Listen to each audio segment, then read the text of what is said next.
تفسیر سورہ بقرہ۔ سامعین، سورہ بقرہ کے فضائل سماعت کیجیے۔ مسند احمد، صحیح مسلم، ترمذی اور نسائی میں حدیث ہے کہ اپنے گھروں کو قبریں نہ بناؤ، جس گھر میں سورہ بقرہ پڑھی جائے وہاں شیطان داخل نہیں ہو سکتا۔ عبداللہ بن مسعود رضی اللہ عنہ سے بھی اسی طرح کا قول منقول ہے۔ اسے نسائی نے عمل الیوم واللیلہ میں اور حاکم نے مستدرک میں روایت کیا ہے اور اس کی سند کو صحیح کہا ہے۔ مسند دارمی میں ابن مسعود رضی اللہ عنہ سے روایت ہے کہ جس گھر میں سورہ بقرہ پڑھی جائے اس گھر سے شیطان گوز مارتا ہوا بھاگ جاتا ہے۔ ہر چیز کی اونچائی ہوتی ہے اور قرآن کی اونچائی سورہ بقرہ ہے۔ ہر چیز کا لباب ہوتا ہے اور قرآن کا لباب مفصل کی صورتیں ہیں۔ ترمذی، نسائی اور ابن ماجہ میں ہے کہ رسول اللہ صلی اللہ علیہ وسلم نے ایک چھوٹا سا لشکر ایک جگہ بھیجا اور اس کی سرداری رسول اللہ نے اس شخص کو دی جس نے کہا تھا کہ مجھے سورہ بقرہ یاد ہے۔ اس وقت ایک شریف شخص نے کہا میں بھی اسے یاد کر لیتا، لیکن مجھے ڈر لگا کہ ایسا نہ ہو میں اس پر عمل نہ کر سکوں۔ رسول اللہ نے فرمایا قرآن سیکھو، قرآن کو پڑھو۔ جو شخص اسے سیکھتا ہے، پڑھتا ہے، پھر اس پر عمل بھی کرتا ہے، اس کی مثال ایسی ہے جیسے مشک بھرا ہوا برتن جس کی خوشبو ہر طرف مہک رہی ہے۔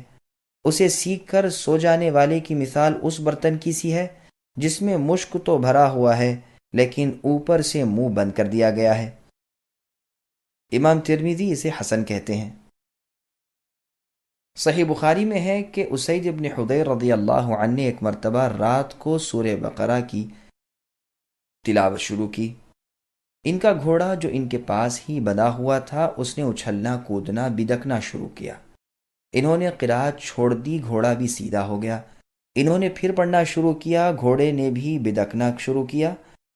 انہوں نے پھر پڑھنا موقوف کیا، گھوڑا بھی ٹھیک ٹھاک ہو گیا۔ تیسری مرتبہ بھی یہی ہوا۔ چونکہ ان کے صاحبزادے یحییٰ گھوڑے کے پاس ہی لیٹے ہوئے تھے، اس لیے ڈر محسوس ہوا کہ کہیں بچے کو چوٹ نہ آئے۔ قرآن پڑھنا بند کر کے اسے اٹھا لیا، آسمان کی طرف دیکھا کہ جانور کے بدکنے کی کیا وجہ ہے۔ صبح رسول اللہ صلی اللہ علیہ وسلم کی خدمت میں آ کر واقعہ بیان کرنے لگے۔ آپ سنتے جاتے ہیں اور فرماتے جاتے ہیں اسید پڑھتے چلے جاؤ۔ اسید رضی اللہ عنہ نے کہا اللہ کے رسول، تیسری مرتبہ کے بعد تو یحییٰ کی وجہ سے میں نے پڑھنا بالکل بند کر دیا۔ اب جو نگاہ اٹھی تو کیا دیکھتا ہوں کہ ایک نورانی چیز سایہ دار ابر کی طرح کی ہے اور اس میں چراغوں کی طرح کی روشنی ہے۔ بس میرے دیکھتے ہی دیکھتے وہ اوپر کوڑ گئی۔ رسول اللہ نے فرمایا جانتے ہو یہ کیا چیز تھی؟ یہ فرشتے تھے جو تمہاری آواز کو سن کر قریب آ گئے تھے۔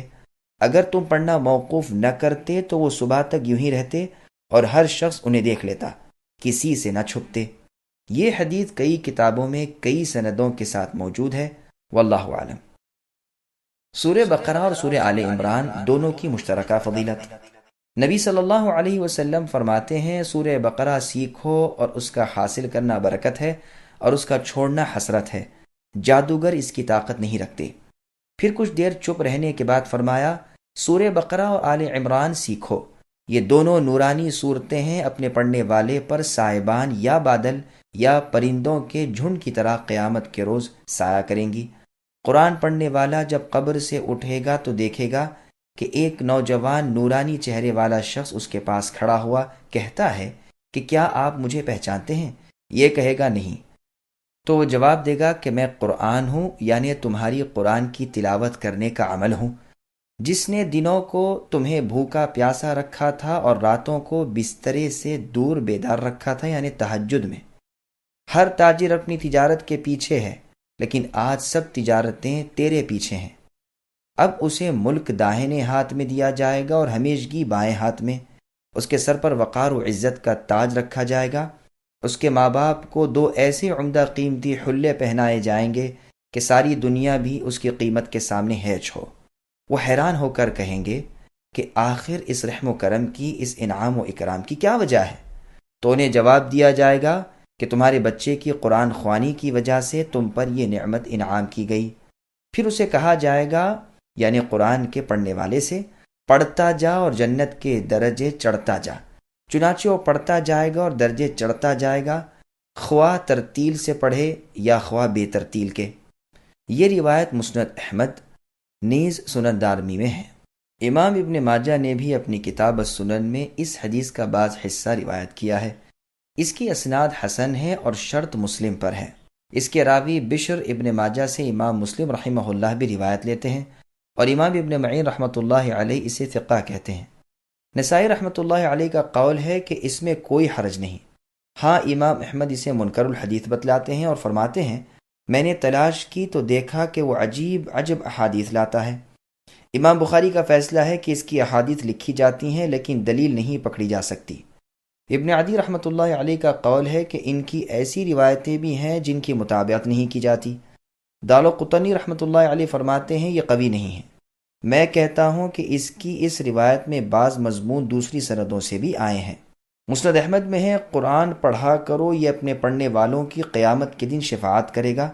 دو نورانی صورتوں بقرہ اور آل عمران کو پڑھتے رہا کرو، یہ دونوں قیامت کے دن اس طرح آئیں گی کہ گویا دو سائبان ہیں یا دو ابر ہیں یا پر کھولے پرندوں کی دو جماعتیں ہیں، اپنے پڑھنے والوں کی طرف سے رب تعالیٰ سے سفارش کریں گی۔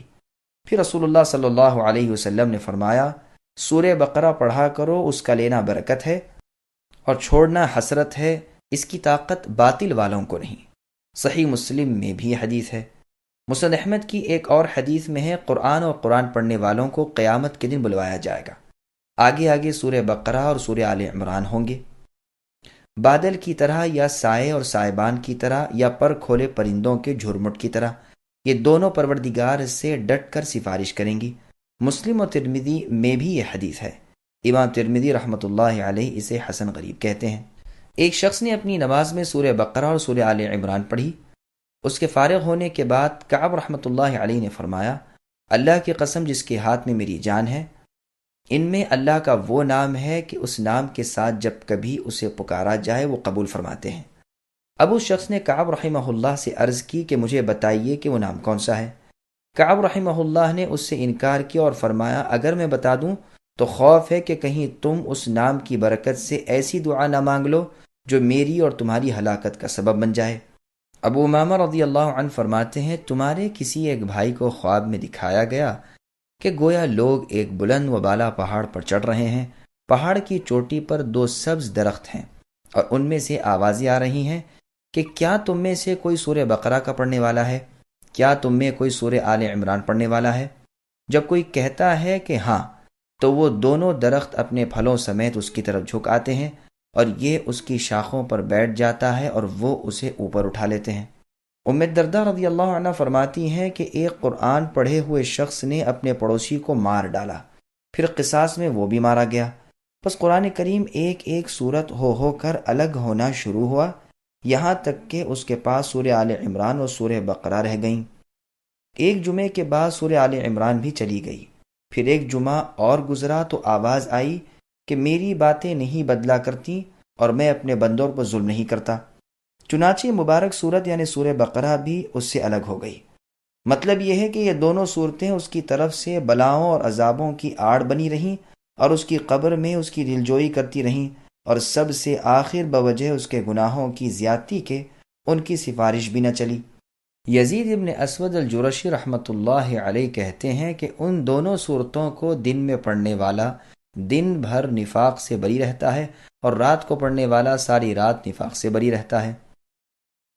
خود یزید رحمۃ اللہ علیہ اپنے معمول کے وظیفے قرآن کے علاوہ ان دونوں صورتوں کو ہر صبح و شام پڑھا کرتے تھے۔ صحیح بخاری اور مسلم میں ہے رسول اللہ صلی اللہ علیہ وسلم نے ان دونوں صورتوں کو ایک رکعت میں پڑھا، یعنی رات کی نماز تہجد میں۔ 7 بڑی صورتوں کی فضیلت۔ مسند احمد کی ایک حدیث میں ہے جو شخص ان 7 صورتوں کو حاصل کر لے وہ بہت بڑا عالم ہے۔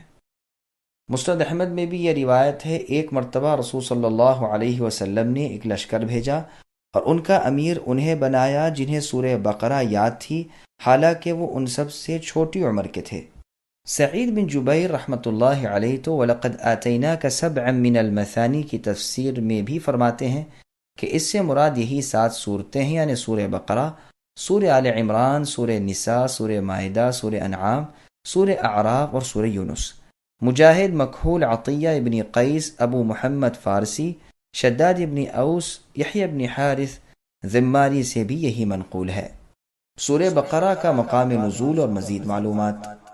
سورہ بقرہ ساری کی ساری مدینہ منورہ میں نازل ہوئی ہے، اور شروع میں جو صورتیں نازل ہوئیں ان میں سے ایک یہ بھی ہے۔ البتہ اس کی ایک آیت واتقوا یوما ترجعون فیہ الی اللہ سب سے آخر میں نازل ہونے والی ہے، یعنی قرآن کریم میں سب سے آخر یہ آیت نازل ہوئی۔ ممکن ہے کہ نازل بعد میں ہوئی ہو، لیکن ہے اسی میں سے۔ اور اسی طرح سود کی حرمت کی آیات بھی سب سے آخر میں نازل ہوئی ہیں۔ خالد ابن معدان رضی اللہ عنہ سورہ بقرہ کو فسطاط القرآن یعنی قرآن کا خیمہ کہا کرتے تھے۔ بعض علماء کا فرمان ہے کہ اس میں 1000 خبریں ہیں اور 1000 احکام ہیں اور 1000 کاموں سے ممانعت ہے۔ اس کی آیات 287 ہیں، اس کے کلمات 6221 ہیں، اس کے حروف 25,500 ہیں۔ واللہ اعلم۔ ابن عباس رضی اللہ عنہما فرماتے ہیں یہ سورت مدنی ہے۔ عبداللہ بن زبیر رضی اللہ عنہما اور زید بن ثابت رضی اللہ عنہ اور بہت سے علماء اور مفسرین سے بھی بلا اختلاف یہی مروی ہے۔ صحیح بخاری اور مسلم میں ابن مسعود رضی اللہ عنہ سے روایت ہے کہ انہوں نے بطن وادی سے شیطان پر کنکر پھینکے۔ بیت اللہ ان کی بائیں جانب تھا اور مینا دائیں طرف، اور فرمایا اسی جگہ سے کنکر پھینکے تھے رسول صلی اللہ علیہ وسلم نے جن پر سورہ بقرہ اتری ہے۔ گو اس حدیث سے صاف ثابت ہو گیا کہ سورہ بقرہ وغیرہ کہنا جائز ہے، اور اس کے خلاف جو روایات ہیں وہ سنداً ضعیف ہیں۔ بسم اللہ الرحمن